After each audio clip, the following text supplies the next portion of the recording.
Hi, welcome to Fit Shape. You're starting with lying on your back.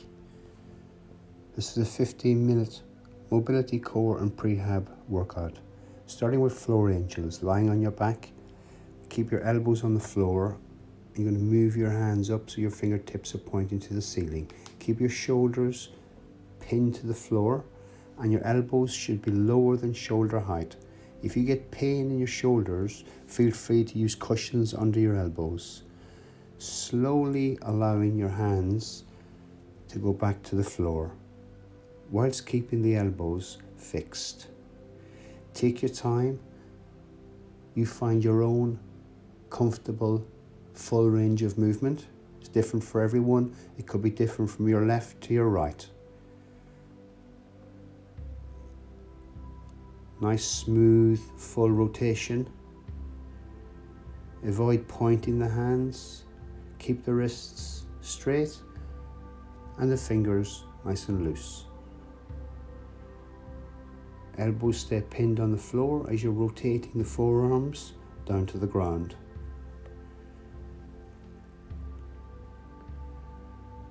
Sometimes the back will scoop up off the floor. Avoid that happening by pulling your belly button in and engaging your core muscles and therefore maintaining your spine in neutral whilst doing this rotation of the forearms.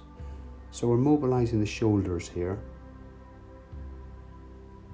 with this floor angel exercise. And you may notice as you work your way through the reps that your range of movement increases. Don't force it. It's all about quality of movement and connecting your breathing to the movement. The second part of the floor angels are the sliders. So you keep your hands back to its fullest range of movement and then slide the knuckles and the hands along the floor or mat above your head.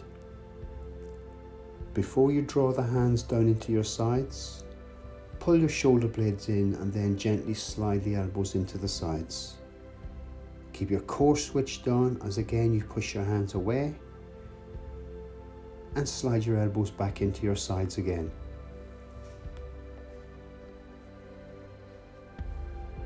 Think about where the spine is, where your shoulder blades are.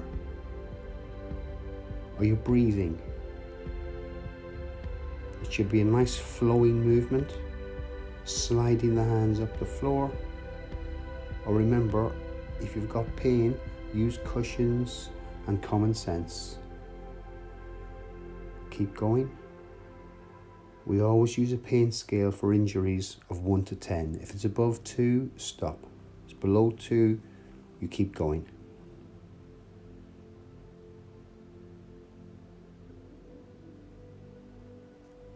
Try and maintain that neutral spine as you slide the elbows and the hands up the floor and back again.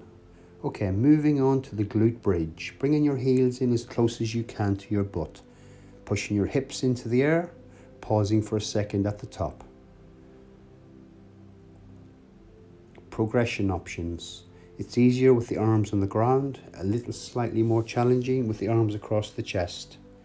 So I'm doing a 2-leg glute bridge. Aim to curl one vertebrae at a time off the floor and curl one vertebrae at a time back onto the floor. Focus on the process and the movement of curling the spine, activating the glutes and pushing the hips towards the ceiling. If you want a more progressive version, you go to one leg. Remember, you're using a lot of common sense here. Listen to your body. Make sure you're feeling it in your glutes. If you feel it more in your hamstrings, bring your heels in closer to your butt. So I'm now switching to the one leg version. You do so too if you can. You do the whole set one leg or the whole set 2 legs. You're in charge of your micro progression with a small p. Push through the glutes. There will be some hamstring activity, but if it's primarily hamstring, remember, pull your heel in closer, subject to your knee allowing that to happen. That's the glute bridge, activating the glutes. Moving on to a hamstring stretch, rewarding the body with a stretch. Never force a stretch, always start gently.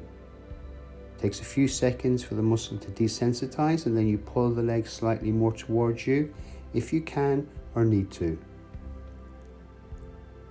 Breathe through it. Resting the head on the floor, don't lift your head off the ground. Let's switch to the other side.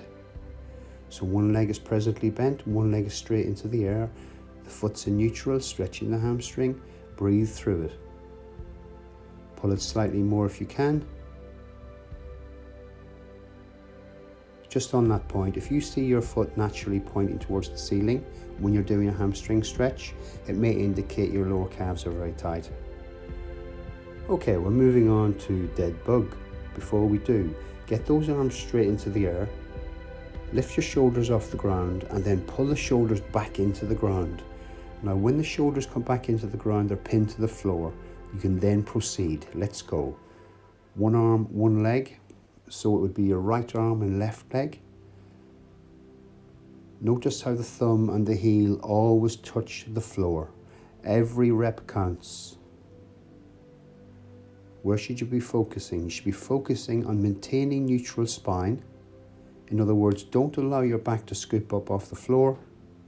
You should be focusing on pulling your lower abs in as tight as possible to stop the pelvis tilting while one leg and one arm go away. The Deadbug, very effective exercise, and the progression of course would be moving 2 legs and 2 arms for each rep, for every repetition. Connecting your breathing to the movement. Lengthen away, don't rush. Never go faster than 2-2, which is tempo 2, away for 2 and up for 2. Pulling your knees into your chest, stretch your lower back. Taking a moment there. We're going to move on to the hamstring isometric bridge or isometric hamstring bridge. Start with straight legs, yes, on the floor, toes point to the ceiling. Then introduce a small bend into the knee as shown in the video. From that position, you lift your hips into the air. Arms can stay on the ground or arms can go across the chest. This is the isometric hamstring bridge, not the glute bridge, so your legs are much straighter. You should feel it straight away in your hamstrings. Try and give your calves a little stretch when you're doing this one. So point your toes to the ceiling. Hold that position. A progression is to go to a one leg version. Sometimes I ask people to lift one foot in the air for 4 seconds. On both sides, and rest. Bring your knees in again. We are doing a T-spine mobilizer exercise. Arms go wide onto the ground, knees go together, and you allow the knees to go to one side, pausing for a couple of seconds over there, allowing the weight of the upper leg to stretch out the hip area. So it's a nice smooth rolling action. But when you come back to the middle, just pause, reset, and then go to the other side. So what we're aiming to do with this T-spine mobilizer is mobilize particularly the middle and lower back and the hips, and rest. Okay, we're moving on to the hip mobilizers, which is a seated position, wide feet, wide knees, face any direction you want to, and you're going to allow the knees to go to the floor as shown. Hence the wide feet to allow that to happen. And then the other side. You may notice a difference from one side to the other. One of the micro goals we always aim for is to equalize both sides. Try and get your knee right down to the floor whilst leaving the hips on the ground. You can move your hands to facilitate this if necessary. So we're internal and external rotation of the hip joint here, a very useful mobility exercise. Keep the chest high and don't hold your breath even when you're concentrating on these new exercises. Okay, moving on. You're going to 4-point position, coffee table position, hands under shoulders. This is important. Listen, folks. Now we're going to do scapulae presses. So you're going to allow your shoulder blades to go together. Keep your arms straight and then you separate the shoulder blades.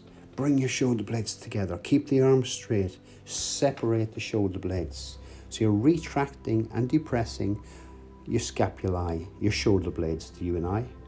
Okay, so from that position, with the shoulder blades together and the lower abs pulled in, we're going for bird dog. Right arm, left leg, lengthen away, go parallel with the floor, freeze frame for a second, and return to the starting position. You then do the same on the other side. Remember, you've got a saucer of water in your lower back, don't spill it.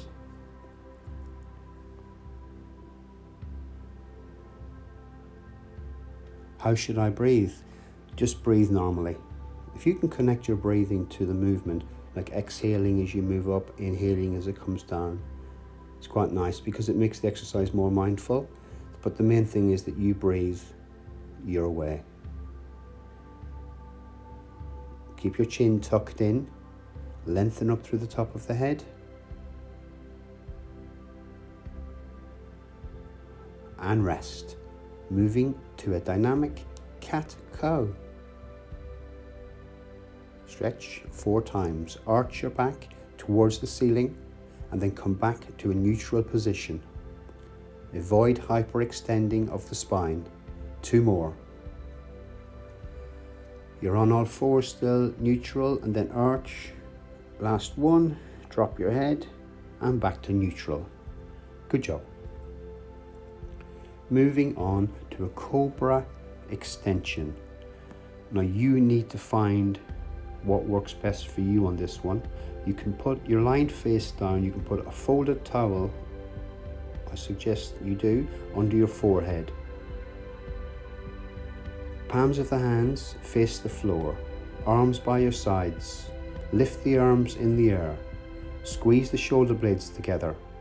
Now the head, depending on where you are with this, can stay on the towel, or you can lift your head up slightly. And to extenuate it, make it more progressive, you bring your arms slowly sweeping out to the sides, above the head, and then draw them back, leading with the elbows into your sides again.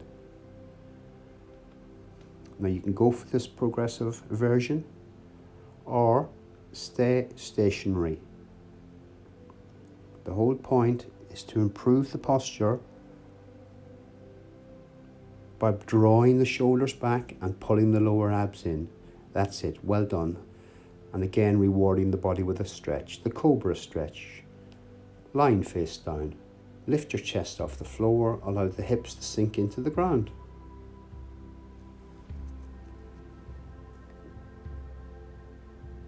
Taking a moment, breathe through it. And then we're going straight into the plank. Smooth transition. Elbows under the shoulders, lift the hips in the air, stay on the knees if you want to. As long as you are doing this properly. Pull the pelvic floor in, shoulder blades together, and if you want to or can, go to a full plank. Face down. Remember, the elbows should be under the shoulders. Your spine should be in neutral, not curved. Glutes are activated. Knees soft, chin tucked in. Try and maintain that plank position for a few more seconds, please. And rest. Going to the knees, we're doing the spine flex stretch. Drop your head. Keep your hands on the floor and flex that spine. Breathe through it. Up into a hip flexor stretch. Kneeling position, semi-kneeling, 1 foot forward. Bring your front foot forward a bit more. And you're on the knee. The knee is on your mat. If I'm stretching the left hip, make sure you're activating the left glutes, the muscles in your butt, to extenuate this stretch, holding it for approximately 20 seconds. And if you want to progress, you can lift the knee into the air and make it more challenging, make it more beneficial. Going to the other side, start with the knee on the mat or the floor. If you want to progress the stretch, lift the knee off the floor at the rear and activate the muscles in your butt. Hip flexor stretch brings this mobility, core and prehab 15-minute workout to an end. Well done. Great job.